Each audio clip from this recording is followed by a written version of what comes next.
Good morning, good afternoon, and good evening, everyone. I am very happy that I can be a host of the next speaker of the Global AI Community on Virtual Tour. If you have any questions or you want to participate in the chat, please go to the chat.globalai.community page.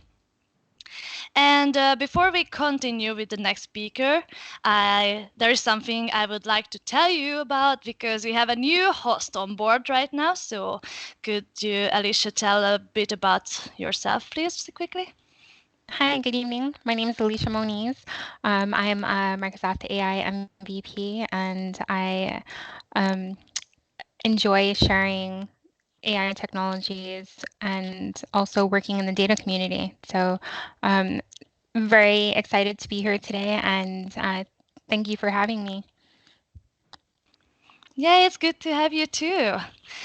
Okay, so our next speaker is Anthony, who is a senior cloud advocate for Microsoft.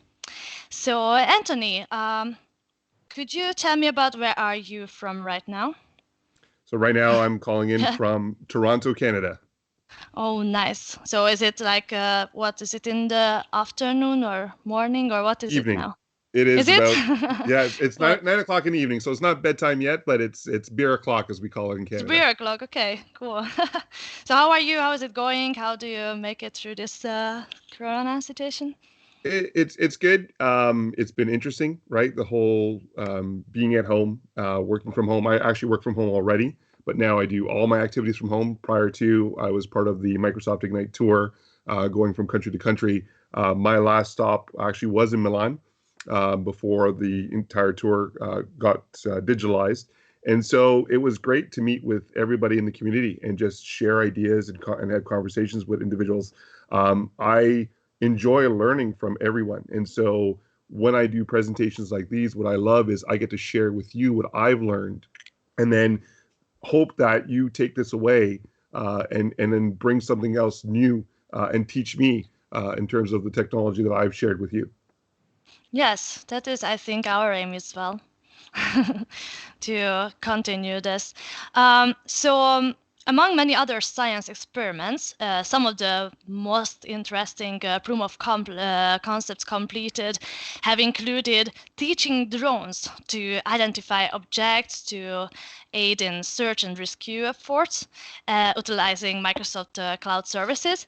I guess it is your talk about as well. Yep, actually going to include a couple of examples. I used to be part of an engineering team at Microsoft that we would go in and work with customers on the impossible. So there was an idea, and they didn't know how to move forward with it. It's something that not been done before. So the drone is one of many examples that I'll be talking about today. And what's great is, like I said, I love to learn and I love to share what I've learned. So all the examples that will be delivered today will have accompanying GitHub repos that everybody in attendance can actually replicate what we've accomplished.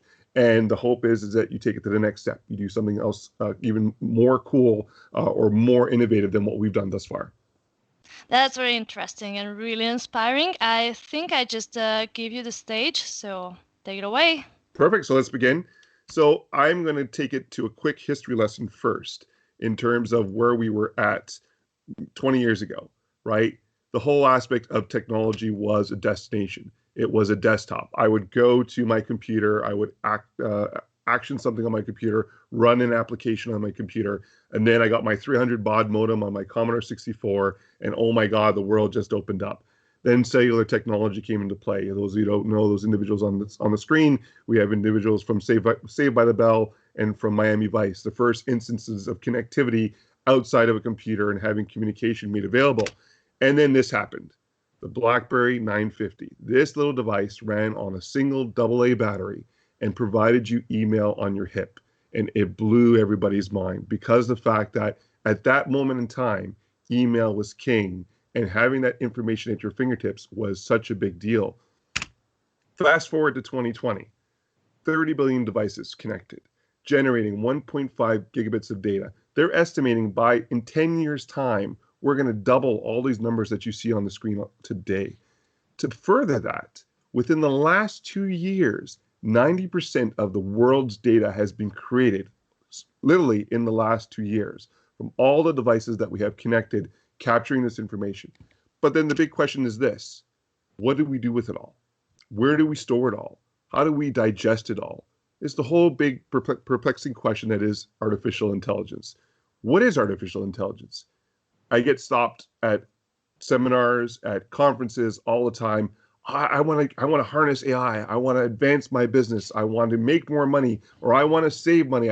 Let's rub a little AI on my product and it's going to sell billions.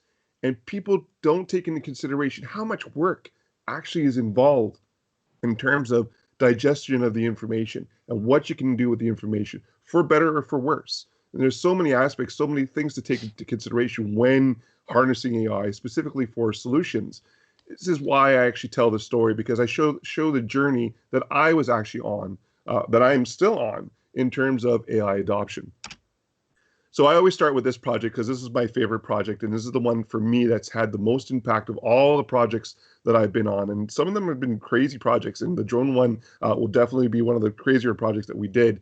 But this one, we partnered with an organization called Missing Children Society of Canada.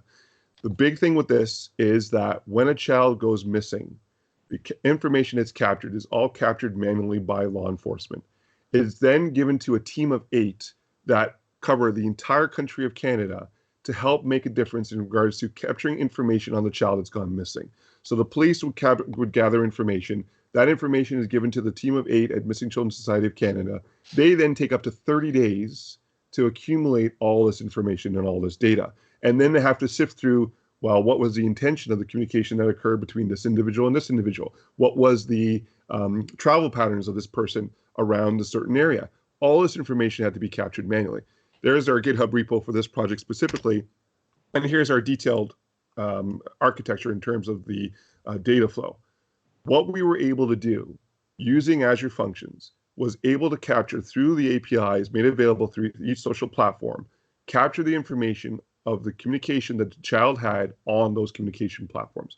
And we learned a ton on this project. This is probably one of the bigger projects that we took on, and learned a lot in terms of ethics, in terms of what can be captured, what permissions are required, what laws have to be abided by specifically to the Canadian government in doing this type of implementation. What we came out with was this: a child would come in and would register for the service. The service would then allow for a token to be applied to our Child Finder bot, which would then go out and scrub across all the social media platforms. It would look for a hashtag. The hashtag was hashtag HFM. When the hashtag HFM was detected on Facebook, Instagram, Twitter, and we left for an open spot for future triggers, it then provided the ability to capture 30 days worth of information from the social media profiles.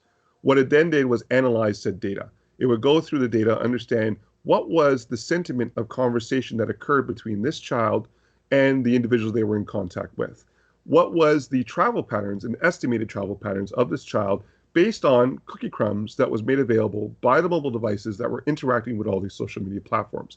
All this information was then inputted into Cosmos for digestion and pushed through in regards to machine learning, and now put it in through Power BI. And a dossier was created, which was then forwarded to law enforcement to attach a case file to quicken the process. So what we had actually done was taken the 30-day research that was required by 8 individuals to cover all of Canada down to 72 hours, having a full dossier that was available to police to then digest in terms of the information that was captured and who the possible suspects were because of the sentiment of conversation and the triangulation of the travel patterns of that child, all deduced through machine learning. This, like I said, was one of the bigger projects that we took on in terms of understanding what the power of machine learning can actually accomplish. And for the greater good, opening this up as a open source project not only allowed for this project to be deployed in Canada, which is in use today, it's also in use in the UK. And as of December, Brazil is now actually looking at this technology as well to aid in the missing children scenario that's occurring out there as well. What I love about this, the fact that we've learned in terms of the capabilities and what we've captured in terms of the information being shared as an open source solution for others to build upon. And this repo is a continuously growing repo in terms of capability and functionality. You probably know that the APIs on Twitter and a lot of the social media platforms have been closed, but we've actually garnered special permission from the social media platforms, as long as we go in with the local law enforcement to allow us access to these APIs to continue the project as moving forward. It's an essential relationship. It's not just about adding AI to all these devices that are out there. You know, the whole sprawl of connectivity through IoT. I can walk into a local supermarket or a local retail store and buy this device and connect my car and connect my dog and connect whatever that's out there. I know, you know, light bulbs and turning the light bulbs pink, green, blue, you name it, right? It's a relationship that has to occur. And this is what we learned with the Missing Children project. Doing it from a dev perspective is not enough. We have to incorporate operations in terms of security best practices and architectural best practices. And we also have to incorporate the business decision makers to understand, what do you actually want to accomplish? Because they too may or may not know what is actually possible. And what I loved about our team is that we would go in and do the art of the impossible, understanding what the bigger problem is in terms of, you know, the not just capturing the information, but understanding it at such a quicker level so that it doesn't take 30 days to create information on a child that's gone missing, having that information in 72 hours for law enforcement to act on. So taking it back to my first project, this is actually where I started out my machine learning adventure, was building out a mousetrap. What we actually did in the start was, could we take a mousetrap and have it, when it sets off, complete a circuit and provide that notification to a Raspberry Pi that the mousetrap has been set off? Pretty simple. What we wanted to do out of this was notify a pest control company that the amount of mousetraps in a certain area have gone off, to make the pest control company a lot more proactive in terms of cleaning out the mousetraps. Nobody wants to see unsightly mousetraps filled with vermin, and so creation of this solution was a great opportunity to understand the functionality of IoT. To further this, though, we quickly understood the ability to capture the information of 100 devices that were deployed inside of a warehouse to understand the pattern of where mice would travel within the warehouse. So what we did then was we actually captured a lot more information than just the circuit being completed when the mousetrap was set off. We captured when the mousetrap was set off, where was the mousetrap inside of the building, what type of temperature was in that area of the mousetrap, was there a lot of light, was there a lot of dark, so on and so forth. And we actually outputted the information in Power BI.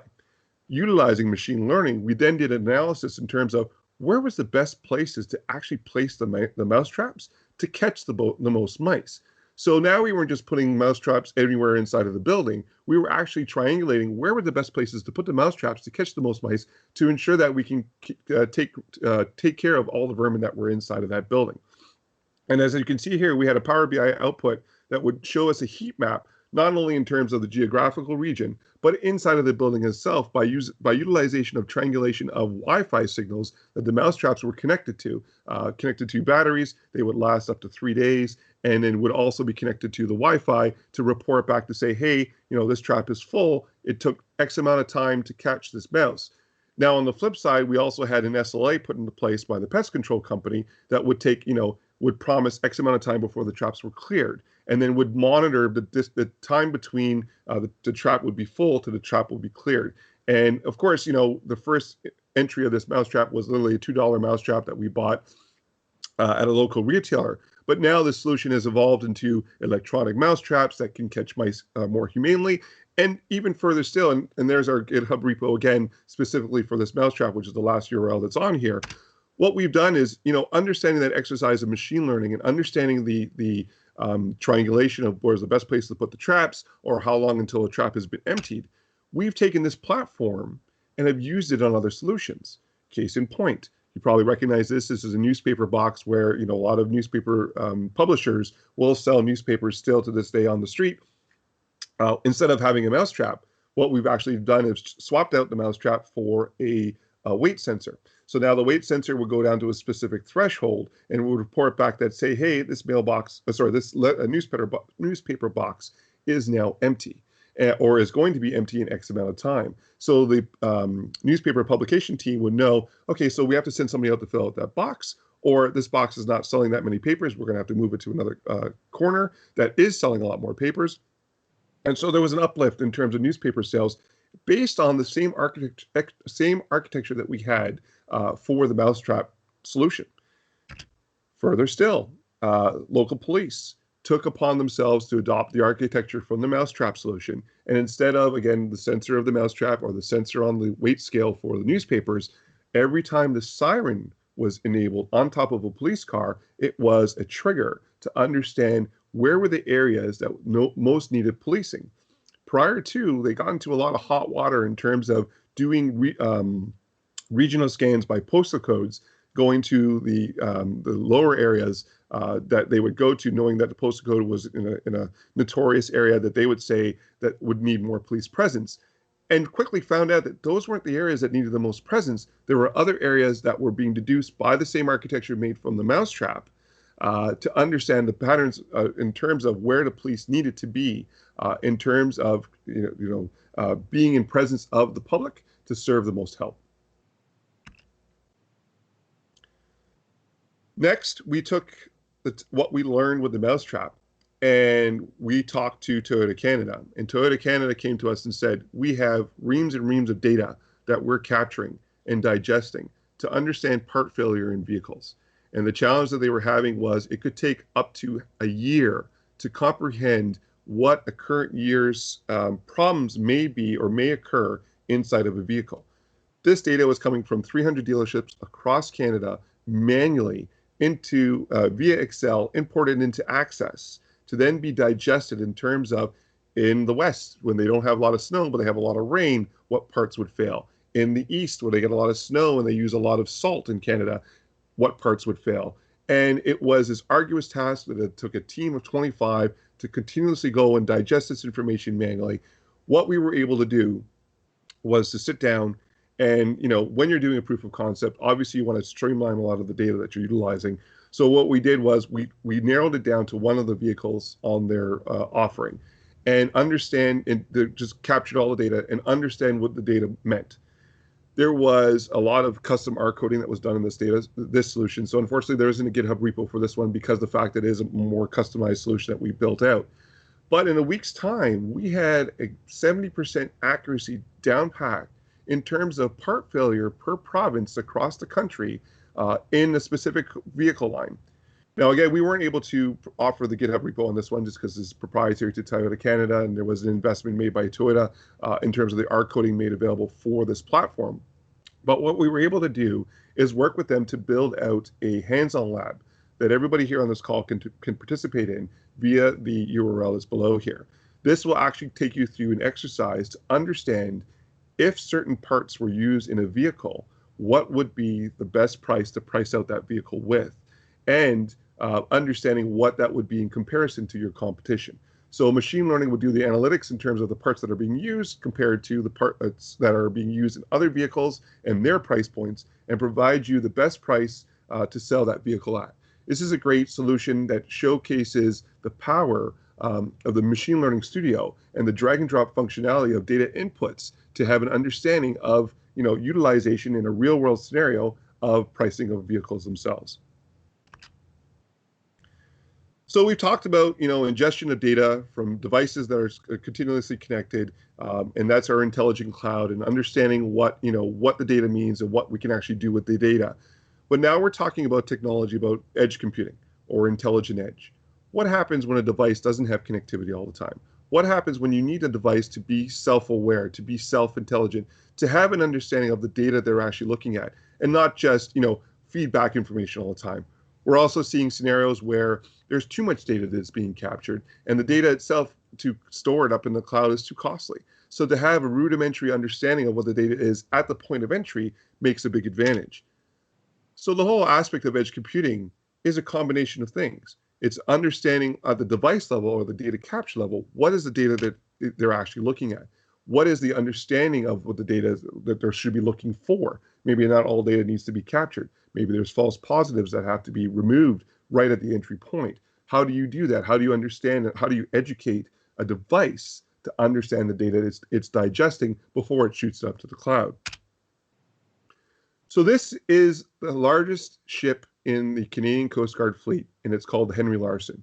Every time this ship leaves the dock, it's a $2.1 million charge that occurs for the ship that goes out. This is the crew that's on the ship, the diesel that powers the ship, the setup of the ship, all the form and fit for the ship to go out to leave dock is a $2.1 million charge. And the Canadian Coast Guard came to us and said, hey, we need help with this. Obviously, life services, this is something that's of importance. The money, we're going to spend it, but we want to be better at the investment that we put forth in terms of saving lives. We want to make sure that we're more proactive in regards to when a ship is in distress or when somebody's lost at sea. How can we utilize technology to help us in the aid of search and rescue and for response time? This is where the intelligence of drones came into play. This solution was precursor to computer vision. This was providing a drone with the ability to understand what it sees. Prior to the testing that this startup Indro was doing, was using the drones to fly out 3 hours at sea. These are gas-powered drones, and to survey an area and take video of an area. And in doing so, then fly back the 3 hours back from sea into the central office, where a operator would actually have to sit down and review 3 hours worth of tape to then deduce, okay, this is the scenario or situation that's occurring, and we have to send out these services to go aid these individuals. Maybe it's just the engine has blown up on the ship or has died on the ship, and so they just have to send out a tugboat to repair, or maybe there's an actual fire on the ship, and if there's a fire on the ship, there might be people in the water, and if they got to wait 3 hours for an individual or a boat to come out and save them, that might be a problem. So we were tasked with the task of making a drone aware of a specific instance of a scenario of a boat in distress. The instance that we took upon ourselves to take into consideration was the detection of life jackets. So when a ship is in distress, if there's a fire or there's a leak in the boat and the boat is sinking, individuals will leave the boat, they'll jump the boat, they'll put life jackets on, and they'll be in the water. And so what we did was we created this trigger where the life jacket was actually a trigger for the drone. When the drone captured that the life jacket was actually in the water and not on the ship's surface, it would then do a scan via IR to understand what body mass or heat mass was actually around that life jacket. And then seeing that heat mass, it would then capture environmentals in terms of temperature and visibility, what have you, and would do a rudimentary guess in terms of time till hypothermia sets in. When it's captured that information, and being 3 hours out at sea, it doesn't have connectivity, so it flies back into coverage, and this is where the self-awareness comes into play because it understands the urgency of those individuals in the water.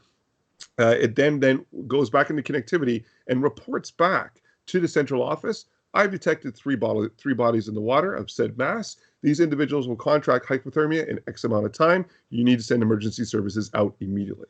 This is where the self-awareness of the drone comes into play. And so here's the write-up on the implementation of said, this was a one-off that we did in regards to a proof of concept to make sure that this works. There is still some legislation that has to be applied or made available in respect to this solution coming to light of day because the fact there still has to be human interaction. But what I actually wanted to do was show the technology behind this solution. Remember with the mousetrap, how we took that same architecture and moved that to the newspaper boxes and to the local police. We're going to take this same solution that we've done with the drone and understand the life jackets and convert this to another solution using the same technology. And if anything, better technology, better than what we had back then when we implemented the drone solution. So we'll look at a demo in terms of cognitive services and edge computing. So here I am here in terms of the Custom Vision AI, and if you want to follow along, it's www.customvision.ai. And this gives you the workbench to start playing through the analysis of imagery. In this scenario here, what we're going to do is I'm going to pretend that I work for a hardware retailer that's screwdrivers, hammers, wrenches, you name it. And I'm going to take the information that I need. I'm going to start adding images to my workbench to understand what a hammer looks like. Now, you and I know what a hammer looks like because it has a handle and it usually has a metal top, or sometimes it's a rubber top and it's a blunt object that you hammer down on a nail. And we also want to include the ability to distinguish between a hammer and a wrench. I want to do inventory inside of my my retail shop, so I'm going to teach the workbench to understand the difference between a hammer and a wrench, so that when I'm doing counting of these objects, I'm doing so in such a way that allows Custom Vision to understand the differences between the two objects. Now remember, this is a scenario where we're now going to train through the workbench the ability to distinguish between the two, and we'll run through our reiterations of the identification of said hardware. And come out with a recall. Usually you want to have the recall around 70 or 80%. Because of the fact that we're only recalling 2 objects, obviously it's going to be a lot higher, which is great for us because it means a much more precise identification of said hardware. But remember, we want to do this in an edge scenario. We want to do this in terms of there's no connectivity. That's how the drone was. The drone had no connectivity until it discovered that there was a life jacket. It was then triggered to say, okay, go into a coverage area and tell those that need to be aware that these individuals are in distress and need to be rescued right away. So to emulate that solution, what we're going to do is we're going to export this file. Now, this is the learned file that we've now created through the Vision Workbench to then input into a device. And as you can see, there's a multitude of ways to push this out, of which a lot of people have taken advantage of the Docker file functionality that you can actually just push out a container that can run on a device and have that remotely understand the objects that they're looking at. But in this scenario here, I'm going to push it out as an Onyx file. And the reason why I'm going to push it out in the Onyx file, it's probably the number one file output that I can provide through the Workbench to abide by a lot of devices in terms of understanding the objects that they're looking at. And I'm going to export this out as Onyx 1.2 version. And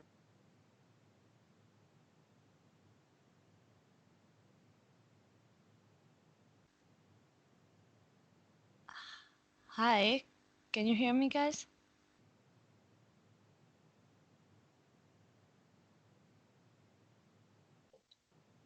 Yes, I can hear you.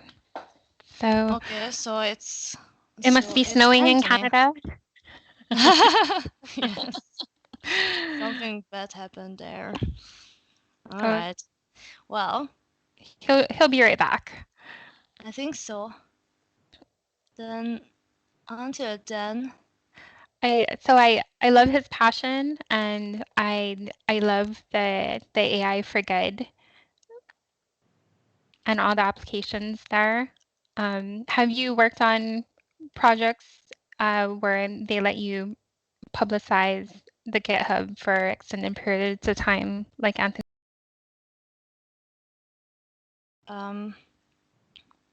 So apologies, I don't. hi. I'm back. I'm back. I apologize. I don't know what happened. It just dropped. Don't worry. Don't worry. We are here, and All right. we were just waiting a bit. No problem. I'll go back to where I was at. Yes, thanks.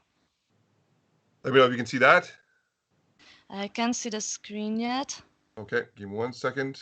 Just share it again, please. Yep.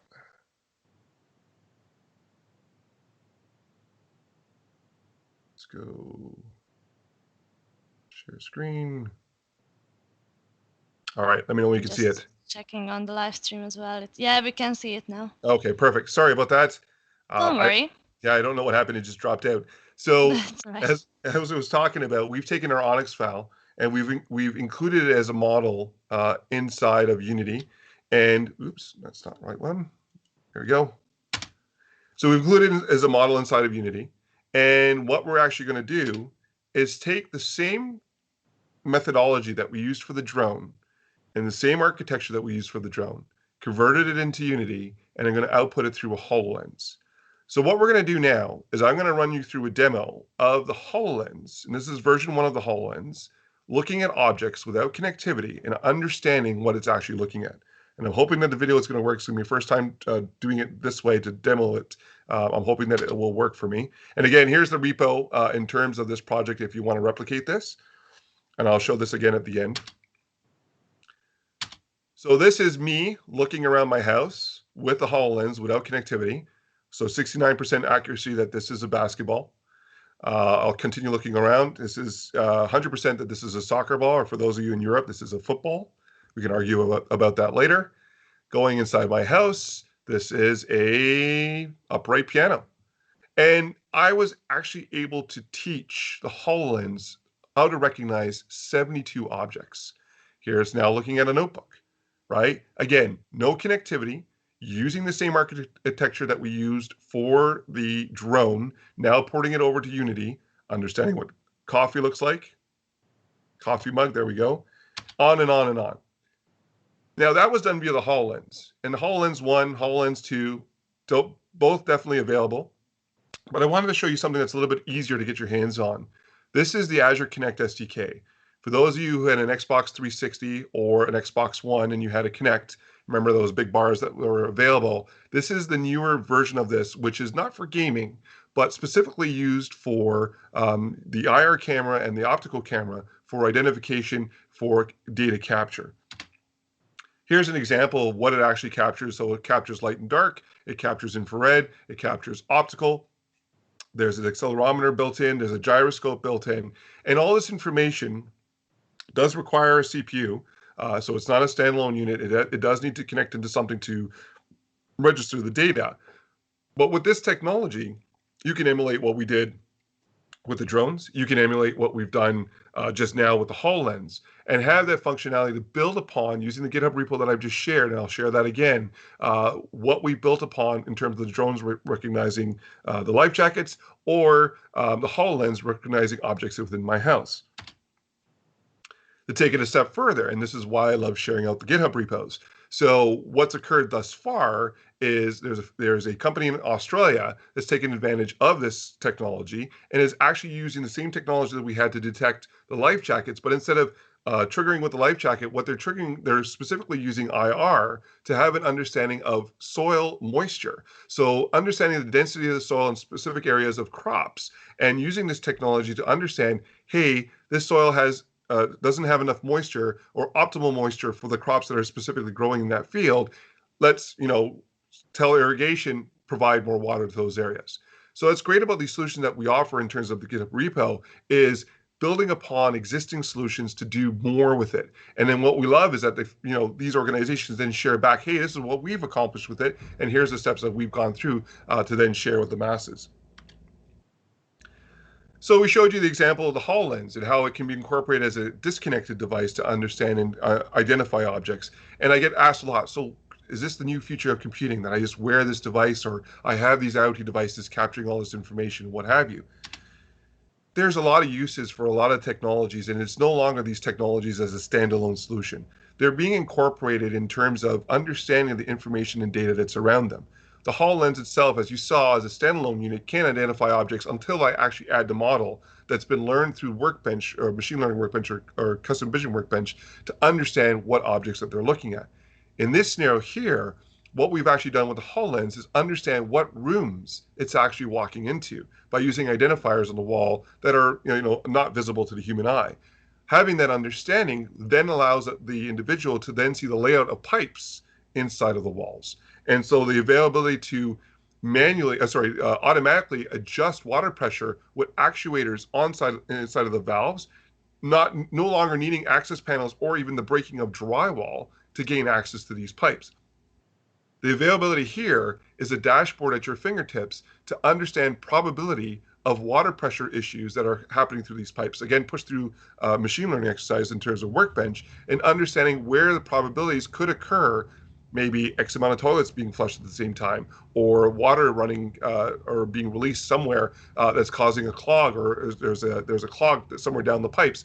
Having this understanding of the water pressure outputted to a device that an individual like a caretaker would have access to at all times, and then be able to proactively go and address the situation before it becomes a problem.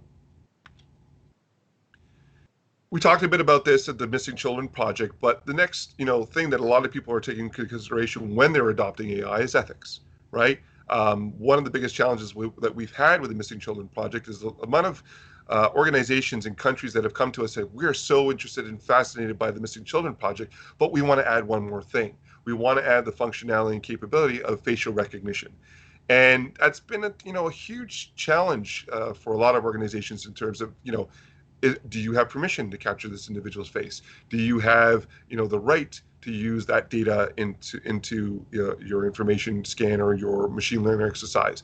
And this has come up more and more often, and we've had to actually walk away from a lot of projects because it is something that, we want to be responsible in terms of our implementation of machine learning and artificial intelligence and cognitive services. And so, when that does occur, unfortunately, it's those instances we have to walk away.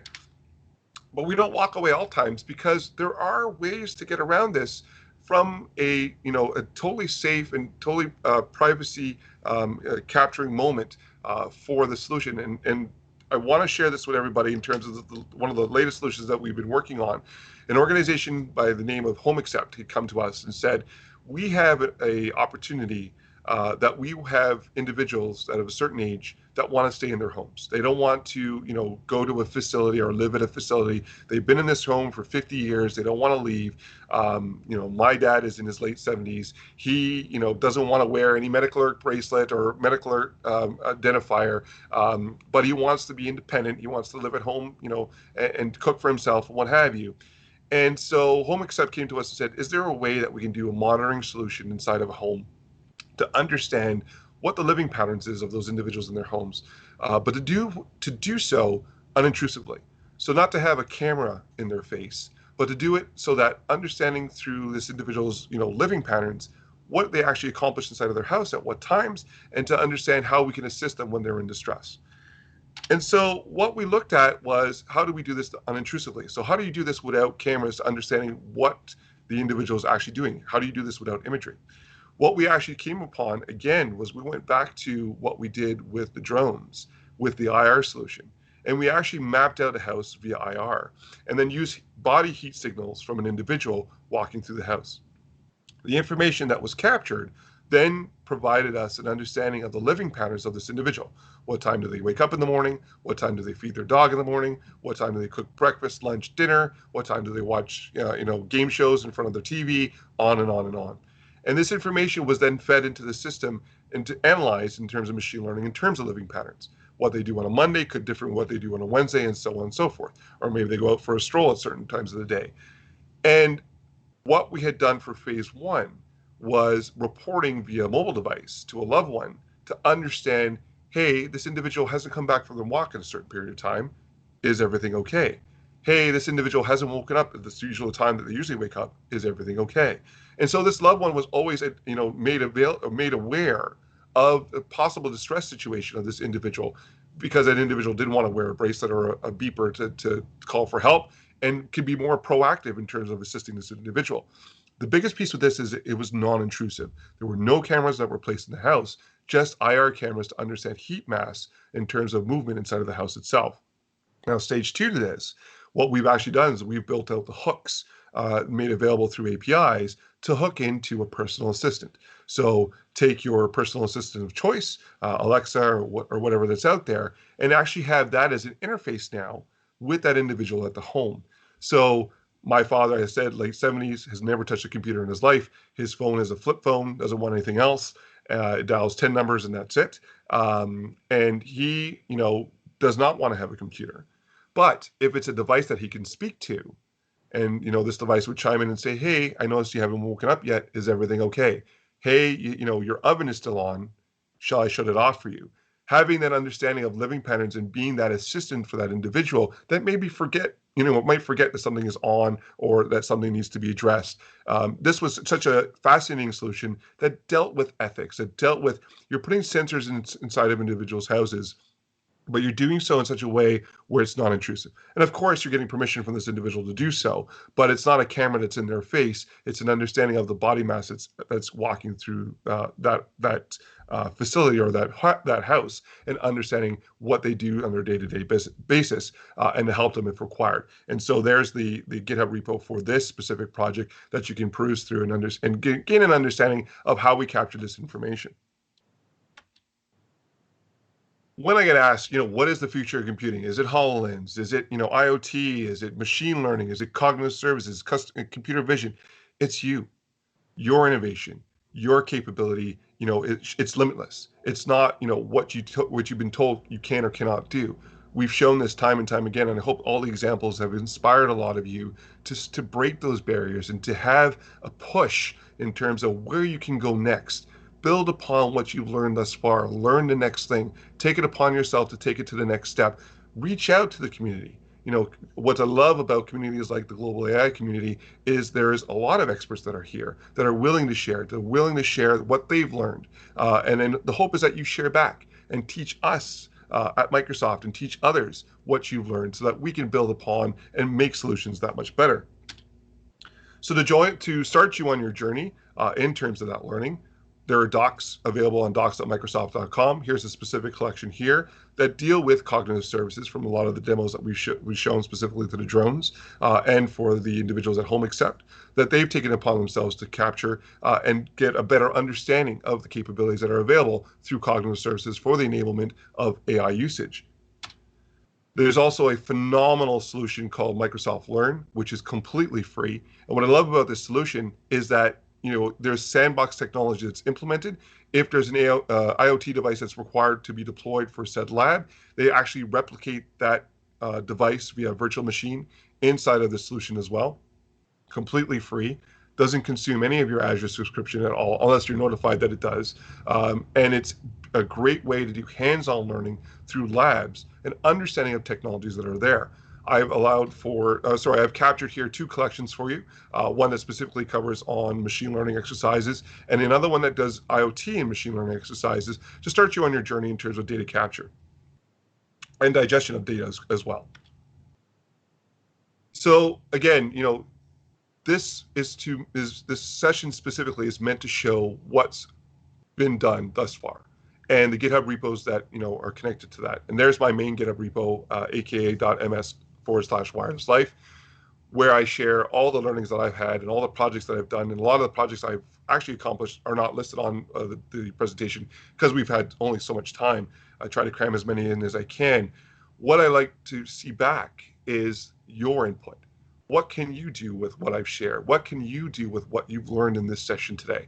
What can you build upon in terms of next steps and where you can go with this? Possibilities are limitless. You've heard this before, but I'm showing it to you in real world scenarios, what's actually been done. I can't wait to see what you can do next. Wow, that was really awesome and really interesting and inspiring as well. I can't wait actually to see some projects. After all this, I already heard a lot more than I expected. So it was really interesting. Thank you a lot. I wrote down some of the links that you mentioned in your session, and Okay. I'm going to share it if you don't mind on the Yes, chat. please. Yes. But first, there are some questions for you. Okay. So, for example, this was, so does the child finder bot or similar projects employ voice bots as well? So at the present, it does not. So the Child Founder bot, the naming is a bit of an interesting convention because it was actually named before the bot technology or framework was actually made available. What it actually is we call it a bot because of the fact it's Azure Functions that's going out and capturing information from the social media APIs and then digesting the information before it sends it into a dossier to police. It's not a voice activated technology, only because the dossier is made available as a Power BI output in terms of its report. That's not to say that you couldn't incorporate voice into the solution. But again, ethics come into play in terms of the information that you're capturing. So do make sure that you are abiding by local laws when doing so. Mm. Yeah, it is really interesting. It might be worth a try at some point. I want to hear a bit more about the tech behind. I mean, not just the tech. I'm more interested also in the data, like how much data, the training, like how much work is. And there was this Hololens project that is really cool, and that probably had to include and involve a lot of different technologies too.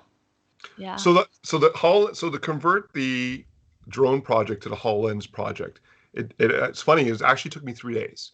I'm not a Unity coder.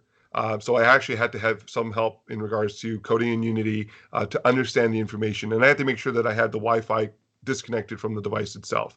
The learnings from the drone project in terms of the identification of life jackets was a week's worth of learning. We literally took 7 days of learning different altitudes of the drone itself, different weather patterns, if the sea was rough, if it was calm, the different shades of the life jacket. So we designated on the orange life jacket. I know there's yellow life jackets as well, but for the amount of time that we had to do it in if the week span for the proof of concept. So we only did it orange. We did a brand new life jacket. We did a 20-year-old life jacket that faded orange and one in between. A lot of data that was captured again, and all three colors of life jackets at different altitudes, at different weather patterns, and so on and so forth. As you can imagine, it was a lot of data to capture. Taking that same learning, porting it over to hardware, and that's the reason why in the demo we only show the wrench and the hammer. Obviously, you can up to 72 objects to do that type of project. That took a little bit. It was about 4 or 5 days in terms of learning and understanding of the 72 objects, and a lot of image grabbing from online as well as taking pictures of the actual objects that I wanted to recognize inside of the house. But what was so unique about it was same Onyx file technology that we utilized for the drone used into the HoloLens, using the same technology. And as you know, the HoloLens also has IR technology, so that same availability in terms of heat mass and understanding what it's looking at could also be utilized in that respect as well. That's a great idea, actually. I also played with HoloLens at some point, and I was also trying to do something something with IoT and HoloLens and something like that in between. So it's really cool to see this getting very close to what I was imagining. So it's pretty cool. So you mentioned that you had these learnings and all that. So if you would recommend something to the people who just getting started and would like to try out these projects that you linked for us, what would you recommend to us as getting started, or what should we take care of when playing with these? If you're just getting started, and it comes up a lot, going to Microsoft Learn is great if you want to get hands-on in terms of projects and understanding of how the technology is used. The fastest way I learn is hands-on, right? So I always use Microsoft Learn as a resource, but the reason why we did projects like with Missing Children Society of Canada and we did with the Canadian Coast Guard is because you're working with these non-for-profit organizations that need the help, that have no resources, that have real-world problems. And they're very open for you to participate in these type of proof of concepts. What a great way to give back and to actually have hands-on experience that you can put on your resume if you're just starting out in terms of accomplishing X in adoption and real-world adoption of machine learning.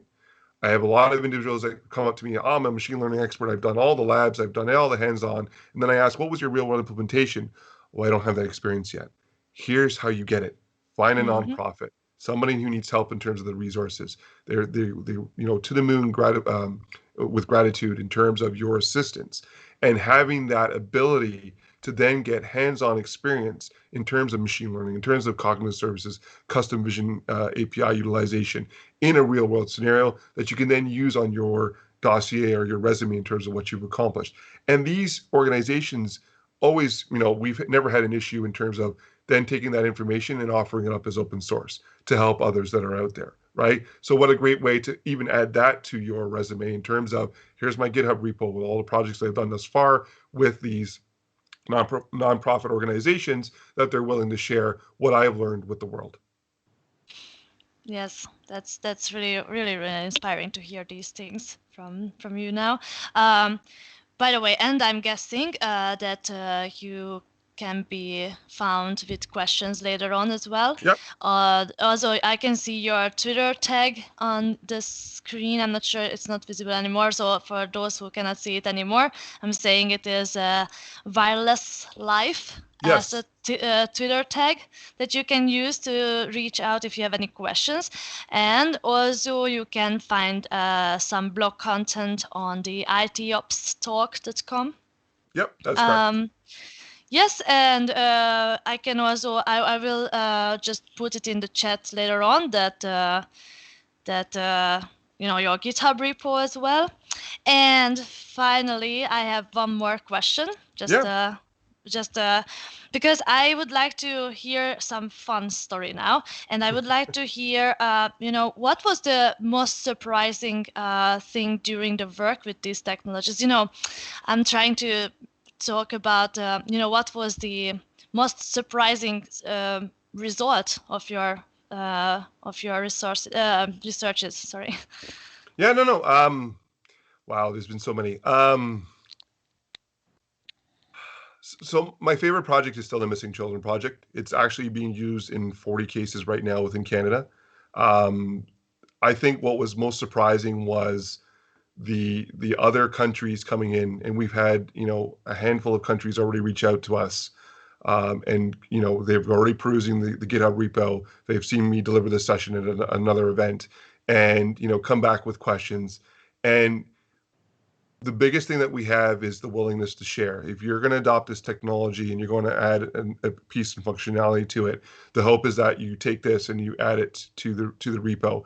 And it's been very inspiring to see how the UK has furthered on the project, and Brazil is now looking at the project, and you're seeing this for the common good, for the greater good, to come in and better the solution. And the learnings that other countries are pushing into this repo, the Canadian Missing Children Society of Canada is taking advantage of, and bettering the solution.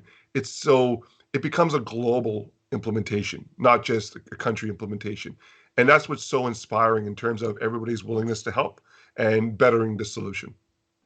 Yes, that's. I think a lot of projects could go very well if the community could work together. So with this, I would like to finalize this session that, we should work together and get everyone to collaborate and inspire each other. And thank you a lot. It was an awesome session. And thank you. I hope you also enjoyed it. Yeah, it was great. And I hope everyone enjoyed it as well. Now we are going to go away for a small break. And if you have any more questions, feel free to write these questions to chat.globalai.community. See you later. Hey, my name's Akanksha Malik, and I'm from Melbourne. Excellent, Sami. It's Val here. Hi, I'm Alan Smith. Hi, I'm Amy. I'm Prasant from California. 大家好，我是卢建辉。Helemaal Nederland. I'm Arafat Aziz from Australia. Hi, I'm Jennifer Marsman from the United States. Hi, I'm Arpita Gupta from India. Hi, I'm Matthew Renton from the USA. I'm Joe Spizak from California. Hi, Medin Eddie Daoud, Greece, Africana. Hi, I'm Ana Famana. Merhaba, ben Türkiye'den Daron Yönden. Hi there. Hi. Hi,